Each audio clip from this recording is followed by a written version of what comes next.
Are you the one who is to come, or should we look for another? Last night, as Father Jim was in here celebrating Mass and preaching, I was sitting at my desk going through old emails and trying to clear up some stuff. And all of a sudden, I heard all of those fireworks coming from over at the park, and I thought, oh, he's a good preacher. And he is. You won't hear fireworks this morning, I'm sorry. Are you the one who is to come? Or should we look for another? John the Baptist was in prison. And because of the visitors who had to bring food and drink to keep him alive, he's bringing up bits of information, what's going on outside. Now, John the Baptist probably understood that he wasn't going to get out of prison alive. That was just the way prisons worked. So as he's in prison, praying and contemplating his almost imminent death, he might seriously be wondering, have I wasted my life? Is what I'm hearing from Jesus, is that what I was preparing for?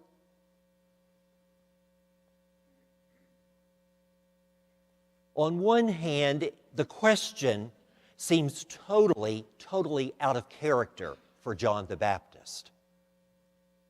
But on the other hand, the question is absolutely spot on from John the Baptist.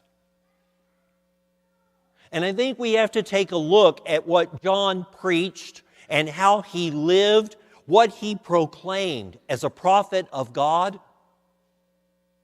Because what we have in John the Baptist is a prophet in the mold of all Old Testament prophets. John lived the law of Moses, he taught the law of Moses, and he came down really hard on those who did not live it well, and particularly on the Pharisees and the scribes, the elders of the people. John was pretty clear. If you don't live faithfully the law of Moses, the law of God, then God will have no quarter on you, and this land is going to be given to someone else. If we were to take what John preached and how he lived and put it into terms that we can experience and understand today, we would say that John was very much the evangelical minister of his time, preaching hellfire and brimstone. And it's all coming, folks, and you better be ready. You better change.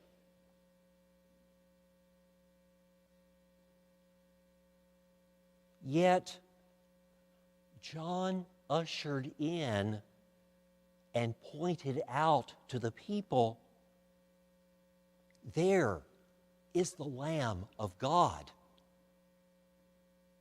This is the one who is to come. And Jesus preached love and mercy and God's justice and a gentleness that would envelop the very person of every individual and every community, to bring them in, to invite them into the glory of God. The reality is that they taught very much the same thing, John the Baptist and Jesus the Christ.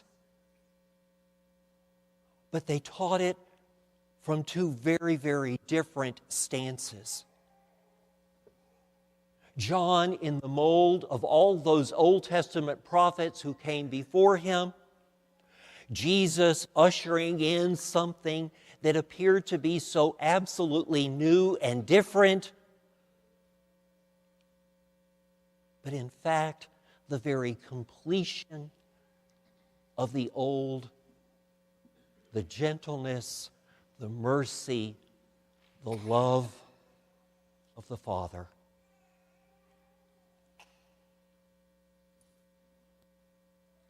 Are you the one who is to come? Or should we look for another?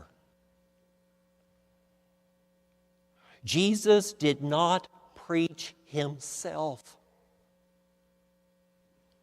Jesus, in fact, allowed his actions and his ministry in Judah, in Galilee, in Samaria to speak for him. Go back to John. Tell him what you have seen and heard.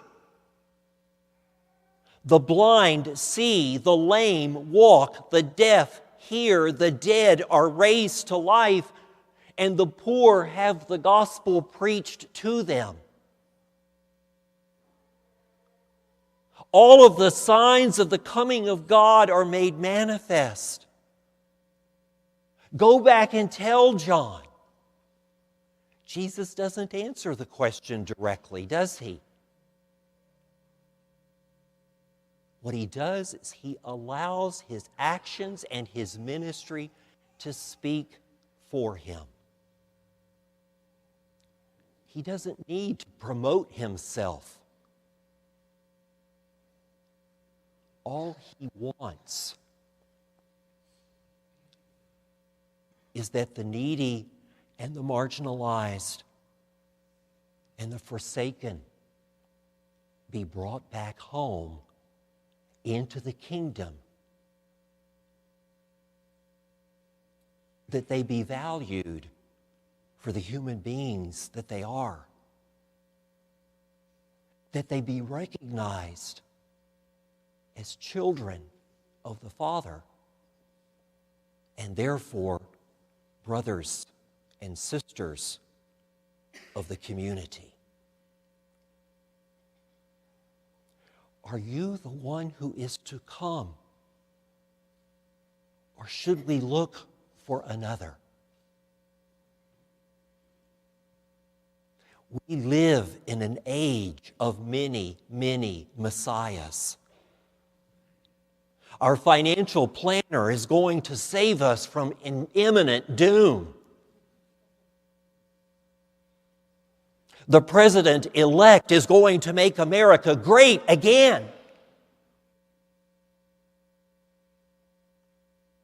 And the list goes on and on and on.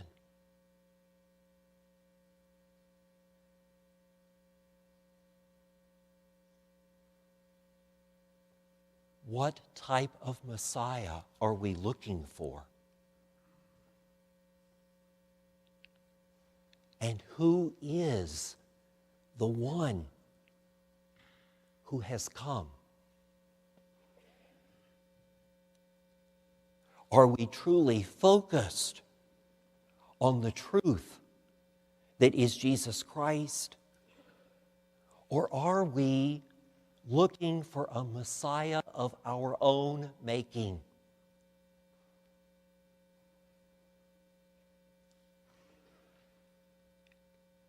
And in all honesty, each and every one of us at some point in our lives, and often in many points of our lives, are looking for a Messiah of our own making. Someone who's going to do it the right way, my way, not yours. Someone who's going to stand up in front of an entire university of people and say, this nation belongs to white men.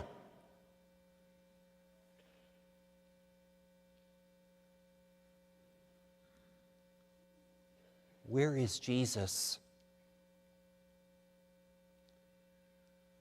Who is Jesus today?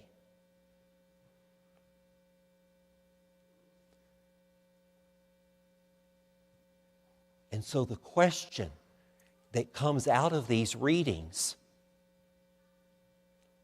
is a question we've heard so many, many times.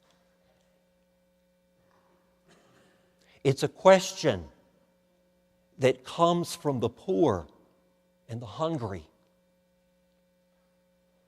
It's a question that comes from the infirm, from the marginalized and the needy, from the immigrant and the refugee, from the Jew, the Muslim, the atheist. It's a question that comes from the gay and the lesbian.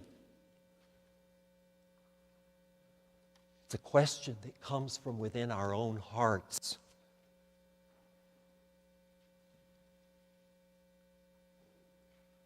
And they all look at us and they all ask, are you the one who is to come? Or should we look for another?